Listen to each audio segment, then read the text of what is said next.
Welcome to the program today. Mondo Gonzales here with a short prophecy update, and we have the privilege of interacting and talking with L.A. Marzulli. Welcome, Hi, L.A. Mondo. Great to be here. And we are bringing in some guests who are going to be speaking at our conference here in a couple weeks, and we're kind of getting some teasers out of them because we have over 800 people coming to the conference in Colorado Springs, and it's going to be a great time, exciting time. And for those of you that cannot make it for whatever reason, we are helping people to see that they can do a streaming option. And so if you go to our website, prophecywatchers.com, scroll down, see the banner, and you can get signed up for our streaming of the conference, where you will have the opportunity to see all 25 speakers, all the messages. You won't miss anything there, as well as some other bonus items. You get a free digital subscription to our magazine also. And so, L.A., let's talk about, but we're going to have a great time. You and I are doing a little stand-up routine at lunch. We're doing a comedy hour. We're going to do a question and answers on the Trail of the Nephilim. We've done certainly a lot of things together archaeologically in Peru. And so we're going to talk about that as well as, but more importantly than that, that's kind of going to be up to the audience to put us on the spot, which will be great. Get your questions now. Yeah, get your questions now. But you're going to be speaking on a couple, which I think are very provocative titles, important titles, which you probably couldn't have spoken on, 5 years ago. Kind of share. Well, the first one will be Saturday, and that will be the End Time Stew.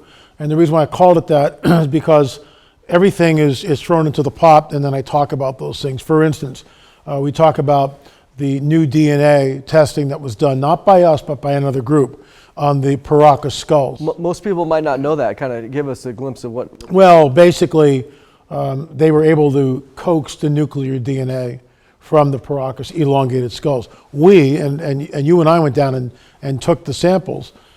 We were able to get mitochondrial DNA, which showed a Middle Eastern, Black Sea, Eastern European connection. That rewrites history. Nobody cares. We care. And it points to the Nephilim. And there's some other things that we'll talk about with that, but I'm not going to tell you what the nuclear DNA showed. No. All I will say is this: it's our wheelhouse, and it confirms, in my opinion, not conclusively, but it confirms and validates our hypothesis, really, which is that these entities with these elongated skulls are, first of all, genetic aberrations, and they are not human. And I'll just leave it at that. Well, to me, it's really exciting in the sense that, I joined the team back in 2014, which was a long time ago, and then, of course, it took us all the work. But you think of all the work that you did, before I even joined the team, and then all the stuff that we did in getting the permission. But it really, I think, yes, some of the academics, we presented our report to many academic people and who just didn't care. We even gave it to the premier archaeologist of the Peruvian government, who just never responded. Nothing. Flatlined. Yeah. It's amazing. But I think one of the things that we did was we contributed to some interest. So you have these other people that have joined the bandwagon, so to speak, and have gone on and done their own research, and they're in the process of making films. But again, if it wasn't for the work that you started, nobody would have... Well, and I'm standing on the shoulders of Senior Juan Navarro and then Brian Forrester, who was our guide down there. But we had, the moment I saw them, I just went, what if? And everything, all of our research lines up with the hypothesis that these entities, these elongated skulls, came from the Middle East about 3,500 years ago during the conquest of the Holy Land. And one of the things that we discussed too, and we'll discuss it more, was again, we were definitely, DNA was one of the things that we were looking at, and this other further research again has taken that a little further. But we also, through our anthropologist, Rick Woodward, I forgot his name for a moment, but the morphological changes of the skulls themselves, that wasn't talked about by anybody. Yeah. And so Rick was the first person to look at where the foramen magnum was and basically stayed on the record. You can't move the position of the foramen magnum. And so why should we care? Because it proves the veracity of the biblical prophetic narrative. It points back to the fact that these tribes that were in the Levant migrated. They ran. We are they who fled from Joshua, from the face of Joshua, the robber, the son of Nun, that Stele. You told me about that. Northern Africa, what was it, 1,000 years ago? Yeah, that was the Greek writer Procopius, who he wrote in 500 AD about a stele that he had seen. So the history goes back. It's amazing. So and what I love about it is it shows that there was a supernatural worldview, because these elongated skulls, and I'll be touching on that, but that's not really the thrust of the end times too. It's part of it. Yeah. I'll talk about some So of that'll that. be part of our Q&A for sure. Yeah, and then of course the whole UFO thing, because that is real burgeoning and not going away. And I sort of lead up to what I call the magic, because we are in a position that's different than Nazi Germany in the 30s, but is similar in so many ways. The church, for the most part, is silent. Pastors are not standing up and warning their congregation. And there's this whole sequence of events, and I call it the magic. And it starts off with JFK's assassination, and then it goes right up to the present day. I have not seen 2,000 Mules yet. I'm seeing it on Saturday. But it goes up. It's all part of the magic. It goes up to that. If we don't stand up now, when are we going to stand up? And I'll just basically close by saying this: if not now, when? The German church was silent. They didn't stand up against Hitler. The rest is history. 55 million people slaughtered in World War II. So the church needs to stand up, push back. Pastors need to alert their congregation what is going on. From what I've heard about 2,000 Mules, that should be shown, talked about in every single pulpit. Absolutely. The American people need to rise up. If we don't rise up now, and mark my words, I'm the guy that 20, 30 years ago was talking about UFOs, the coming great deception, end time disclosure, this is what's going to happen. And I'll be talking about that because it's right in our faces. And I was laughed at and scoffed at, which is okay. Yeah, you can take it. I can take it. I got thick skin. But now it's out of the bag. And our government has declared that they have in their possession all 4 vehicles not made on this earth. So what do we do with that? And now is the time to stand up, because if we don't, the Bible will be declared hate speech. It's already happening with the goofy czar at the disinformation czar. Oh, wait till she goes after that. Yeah. So the Bible will be declared disinformation, the Bible will be declared hate speech. Prophecy, disinformation. Any talk of a second coming of Jesus will be conspiracy theory. Yeah. That's where it's going, unless we stand up. This whole topic, if you go online and do a search and type in your preferred search bar, type in objects from off this world, and you go back to July 2020 on Fox, where you find their article that says this exact thing, that the government was in possession. One of the things that comes up, and I want to kind of transition there because I think this is important. We're talking about the Great Delusion, 2 Thessalonians chapter 2. Right. The Great Delusion, which we believe, because we believe in a preacher position, that's going to be in the tribulation period. So I'm seeing lately some criticism of those who would be like us, yourself. We spend a lot of times talking about transhumanism, aliens, UFOs, the Bible.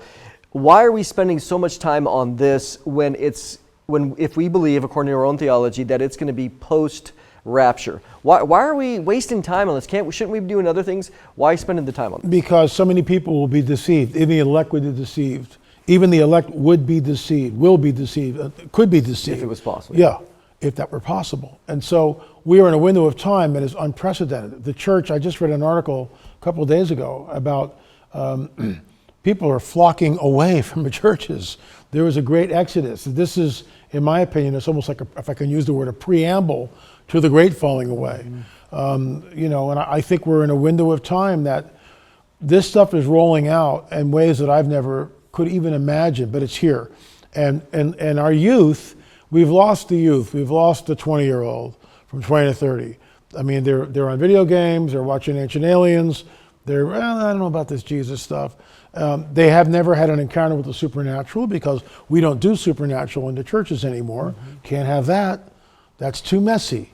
I get a lot of people emailing me that need deliverance, that are being oppressed demonically, and they go to their pastor and the pastors won't touch it. And many churches, some of them do, but most of them don't.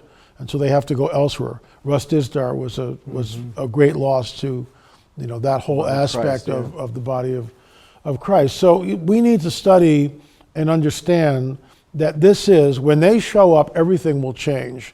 Everything will change. And we either warn about it now, our priority, before it really happens, or after it happens, who cares? Well, why didn't you warn us of this before? We're warning now of what's coming. This is the coming great deception. This will cause the great apostasy. And the bottom line is, we don't know how much we will see Exactly. before we get taken up. I never thought we'd be on the 8th rung of the disclosure ladder, and that's where we are. And that just happened 2 weeks ago, once again on Tucker Carlson. He's talking about cattle mutilations. And there's a certain someone out there who got very uncomfortable when Gary was talking about cattle mutilations. I won't mention her name. But here it is. What do you do with that? So it's not fringe. It's not relegated to conspiracy theory, tinfoil hat wearing type of people, George Norrie coast to coast. Yeah. It's Tucker Carlson on Fox News. How more conservative can you possibly be? I think too, one of the reasons why we do this is because we believe in evangelism, and we believe in educating the saints. And the things that we're talking about now, these are going to be seeds that are planted in the hearts of many people who we're hoping get saved after the rapture. I mean, we want them to be saved now, but in case they don't, afterwards they're going to be like, we remember that guy Marzulli talking about this, and this is the deception. And look, they showed up, and all the goal is to plant the seeds, because we know during the tribulation there's going to be a harvest of souls, and here we are planting the seed. And to me, we've done a lot of other films that haven't quite got out yet as it relates to the unidentified aerial phenomenon, the new way of the government. But we talked a little while ago how just a few weeks ago there was a FOIA request, a Freedom of Information Act, released to a certain magazine. And in that, just in some of it, the Pentagon had admitted about unaccounted for pregnancies. Yeah, that's my wheelhouse. Isn't it? Yeah, I've been banging this drum for decades. Yep. And there it is. Unaccounted for pregnancies. And now what? As well as burns and other things of these interactions supposedly with UFOs and stuff. So this isn't make-believe anymore. I think too that when you go back to social media, the young people, these are the things that they're seeing as they're scrolling through TikTok, as they're scrolling through Instagram and all these other, and yet you have these kids that are getting these images, and then they're going to church on Sunday, and maybe they're going to youth group, and the pastor or whoever is unwilling to even let the kid know, hey, did you know that the Bible speaks about the supernatural? Exactly. This is a loss. It's a lost opportunity for those that are. You don't have to be a pastor. You can just be a parent.